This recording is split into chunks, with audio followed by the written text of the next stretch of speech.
Hey everybody, Jillian here. Welcome back to my YouTube channel. Today I have a brand new Bible journaling process video for you. I'm going to be using the Beloved Society printables from the Print and Pray shop here in Jeremiah chapter 2. And I'm actually journaling my way through this wonderful book, Nothing to Prove by Jennie Allen. It is such a good book, and I'll talk more about it throughout the video. And as you can see, I have so many pages flagged. It's a library book, so I can't underline and highlight like I normally would, but there's just so much good stuff in here. And before I get too far in, I want to go ahead and kind of document what I've been learning and what the Lord has been speaking to me before I get too far into the book, because there's so much good stuff in there. So I pulled out some Faber-Castell markers here. I'll go ahead and list the colors in the description below if you are interested in pulling them from your stash and making them work with this printable set.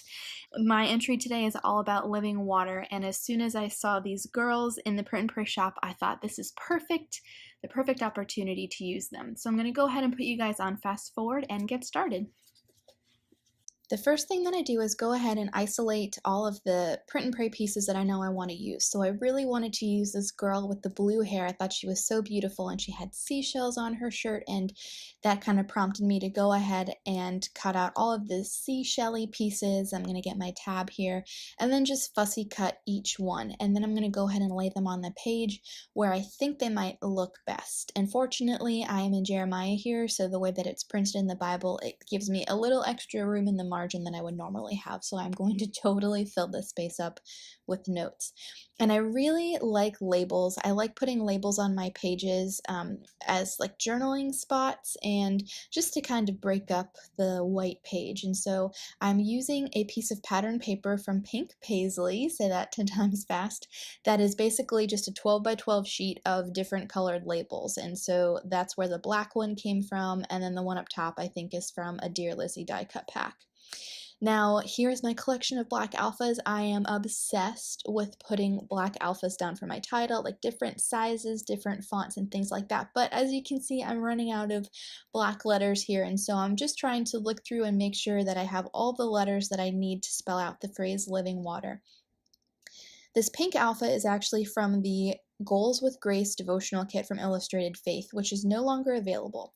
And I had so many alpha stickers left over, and I probably am not going to use this bright pink, so I just went ahead and used a black marker to color the pink letters that I needed to spell out the phrase living water.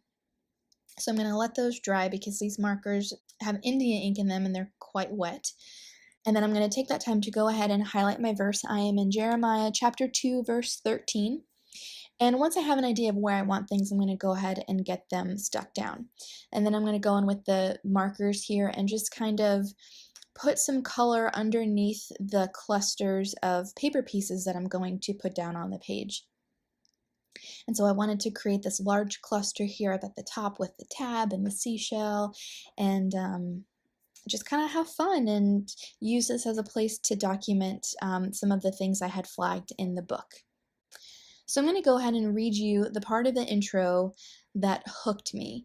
I was feeling burnt out and so exhausted, so tired, and I saw this book. I kind of had remembered seeing this book. I looked it up, found out that a library down here had it. We have like 19 libraries in our county.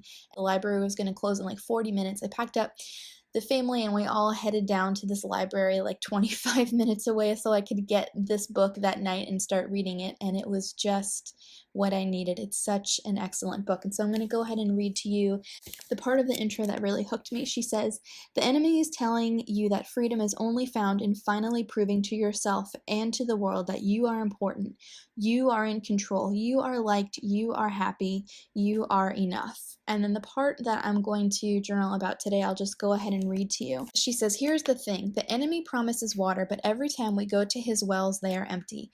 He gives us a sip of water, enough that we keep believing him. We have believed the lie that our cravings will be satisfied if we are enough and if we have enough. So we chase image, answers, things, people, and we wonder all the while, why am I still thirsty? God is clear in the book of Jeremiah about what is happening." And this is the verse that I'm journaling. The verse says, "My people have committed two sins. They have forsaken me, the spring of living water, and have dug their own cisterns, broken cisterns that cannot hold water." And so that's what I want to document here. This was kind of like an ouch moment for me. It was uncomfortable to kind of read these words and resonate with what she was saying, but I so needed it. So I'm just writing here in the labels and on the page the major points that I wanted to take away. Up at the top, I wrote, "Where there is water, there is life." And it's important that we go to the Lord for living water. And then I'll go ahead and reference a verse in John 4:14 later on where Jesus talks about being the living water. You can see here I'm looking at the book to make sure that I'm getting the words down correctly. So in the margin here, I'm just writing, "The enemy promises water, but every time we go to his wells, image, answers, things, people, they are empty. In the absence of water, there is death. But there is water that is not just enough to quench my thirst, but an unlimited supply that will fill me and come pouring out of me, and that is Jesus." And then here I'm referencing that verse in John 4 where Jesus says, "Everyone who drinks this water will be thirsty again," the well. "But whoever drinks the water I give them will never thirst. Indeed, the water I give them will become in them a spring of water welling up to eternal life." And then I'm just going to go in with the word fetty here. I isolated the phrase that says, "He will quench my thirst," and then went in with the black brush pen to just do some mark making and create some interest around the page, fill in some of the blank spaces. I'm going to trim off the excess that's hanging off the page and go ahead and date stamp my entry. And that's it. Here's a finished look at the page along with a couple of close-ups. Thank you guys so much for watching and allowing me to share. I'm so looking forward to going through the rest of this book and sharing what I learned with you. See you soon.